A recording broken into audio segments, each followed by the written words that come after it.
If they try to pay us, that we'll maybe do a better job for them. Go a little harder. Right, exactly.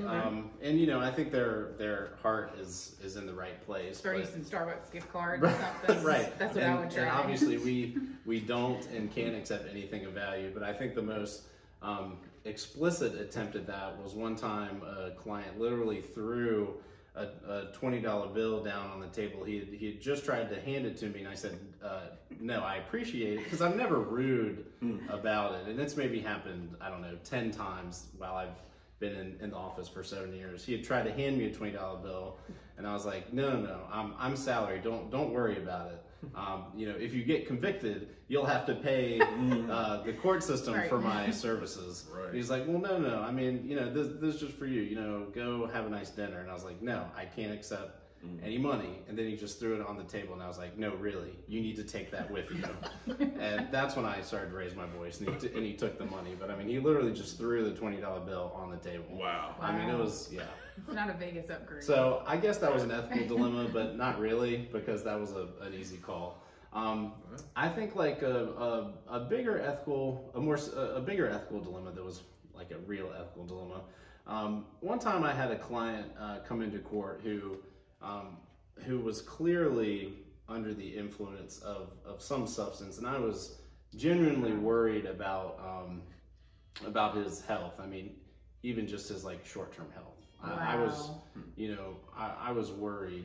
Not that he would, you know, necessarily, you know, die or pass away or anything, but I was worried that his current substance abuse was going to lead to bad consequences in the coming days or weeks or something, based on how I saw him. And I couldn't tell his parents about this without his permission. And I wanted his permission to tell his parent, because I thought maybe his parent could talk him into going to rehab. And I was begging him, you know, please let me call your parents and let me talk to them and talk to them about the need for you to go to rehab, and please, you go to rehab, take yourself to rehab. No, I don't want to do that. I don't want to do that. I've been before, it didn't help. I don't want to go. And I didn't get the permission to call the parent, but it was a real ethical dilemma. I mean, I really, really wanted to call his parent and talk to them about this problem, but we can't talk to, and we can't disclose confidential, privileged information about a particular client, you know, that's named to another person, and disclose that person's, you know, identity without their permission. And if I had told the parent obviously would know who I'm talking about, and that would have been an ethical violation. Right. But I was worried, but I couldn't do it. Wow. Yeah, that's tough. Yeah, man, I don't know how you can balance safety versus, you know, maintaining. Well, and it just comes down to it's my job. So you know, it's I just have to do it because it's my job. Right. Understood. Yeah. So we had another quick question for you, if you kind of along those same lines, really. Do you feel like judges have an obligation to kind of educate the public on, you know, the proceeding or what's going on, or do you leave that up to like the clerk or their attorney, or when you're on that bench and you're, you know, talking to them, do you feel like if there's an opportunity or they don't understand what's happening, do you feel like it's a judge's obligation to kind of give some information about what's happening to them? You know, absolutely. I think judges need to understand that when people come to court, and, you know, I assume we're kind of talking about like a criminal proceeding. Yeah. Well, whether we're talking about civil or criminal, like let's say it's a civil case, and they're representing themselves, or it's a criminal case and they don't have an attorney yet, or they don't have an attorney at all. Let's say it's either one of those. I think judges need to understand that this is not a good day for that person. Right? Yeah. I mean, this person is, if they have a job, they're missing work and they're missing out on making money. Right. And, you know, whether or not that's the case, they're still not happy to be here. They're stressed out about being here. They're not here because things are going well in their life. Something is not going well, and that's why they're here. So they're not happy, and they're stressed out. And they may very well be confused about what's going on top of being angry. Right. And all of that is going on in their head while they're also having to make in some cases, split-second decisions.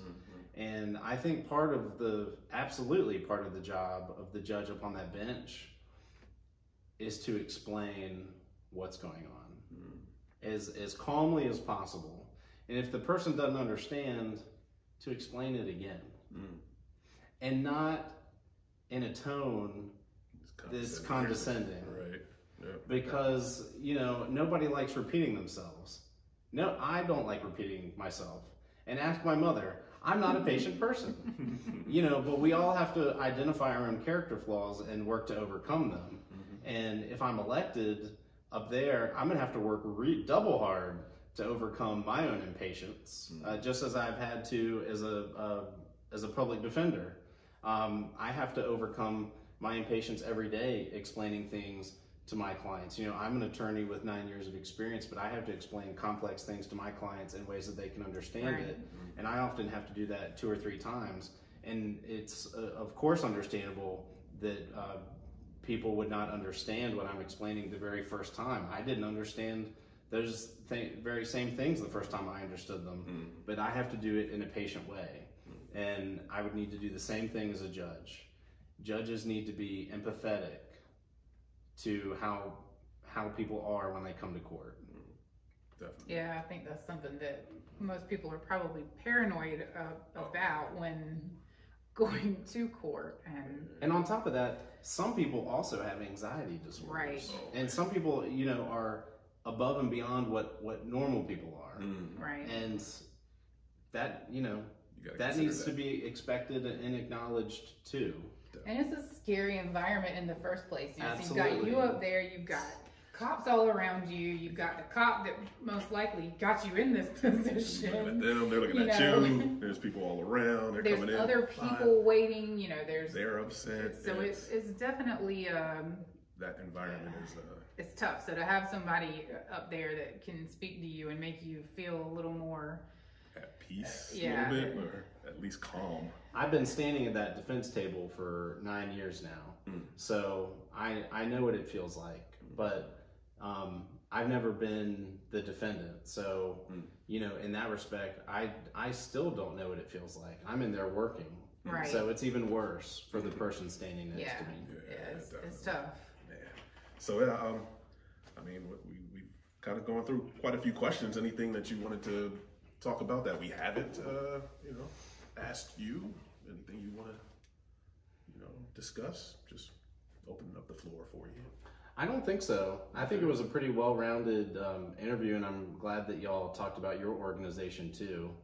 And again, I'm just very thankful that y'all invited me on to speak, and I'm also glad that y'all invited my opponent on to speak. I'm glad that people will be able to hear from both of us and be able to make an informed decision about who to vote for. That's what it's all about. Thank you. We appreciate you. And if you do have any other questions or things you want to ask about Mr. Davis, you know, feel free to email us. We'll reach out to you and we'll add those questions in as needed. We'll get your website up there. Are you on Instagram? Yes. Okay. We'll add all of his contact info. You know what is it? What's your website?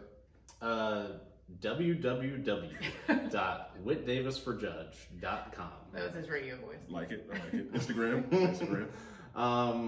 Gosh, Gotcha. I don't even know. All right. We'll put it out there. We'll put it out there. I'm like I said, I'm a late millennial, so I didn't have an Instagram account until 2019 when I started my campaign. If you just search Whit Davis, W-H-I-T Davis, you'll find my Instagram. Gotcha. Got it. We'll find it. We'll search you out. We'll find you. So yeah, thank you for taking your time. Well, thank you, Meredith and Brian, for having me. Thank you so much. We appreciate you. All right.